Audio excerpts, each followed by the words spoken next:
Hi, phulka రోటీ చేసుకుందామా?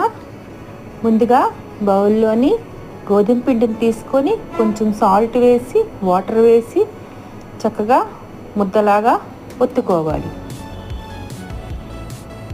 ఈ ఫుల్కా రోటీ చిన్నపిల్లల నుంచి పెద్ద వయసు వాళ్ళు హ్యాపీగా తినొచ్చు, ఎందుకంటే ఇందులో ఎటువంటి ఆయిల్ని యూజ్ చేయం కాబట్టి. సో ఇలా ముద్దలా చేసుకున్నాం. దీన్ని చిన్న చిన్న ఉండల్లాగా చేసుకుంటాం. చూడండి, ఇలా మెత్తగా రావాలి. అంత గట్టిగా కాదు, అంత మెత్తగా కాదు, అలా ఒత్తుకోవాలి పిండిని.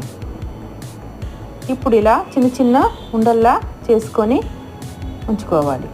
ఇప్పుడు గోధుమ పిండిని అత్తి ఇలా చపాతీని రౌండ్గా పాముకోవాలి.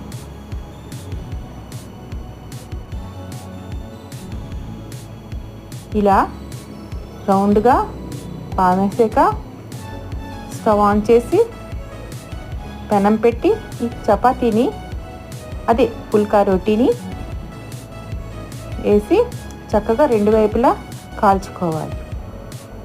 నేను మంచి క్లాత్తోని పొంగిస్తాను తప్ప గ్యాస్ మీద డైరెక్ట్గా పొంగించను, ఎందుకంటే గ్యాస్ మీద పొంగిస్తే అంత మంచిది కాదు హెల్త్కి. సో నేను ఇలా తయారు చేసుకుంటాను. అంతేనండి, ఫుల్కా రోటీ రెడీ. చూడండి ఎంత మెత్తగా ఉందో. నచ్చితే లైక్ చేయండి, సబ్స్క్రైబ్ చేయండి.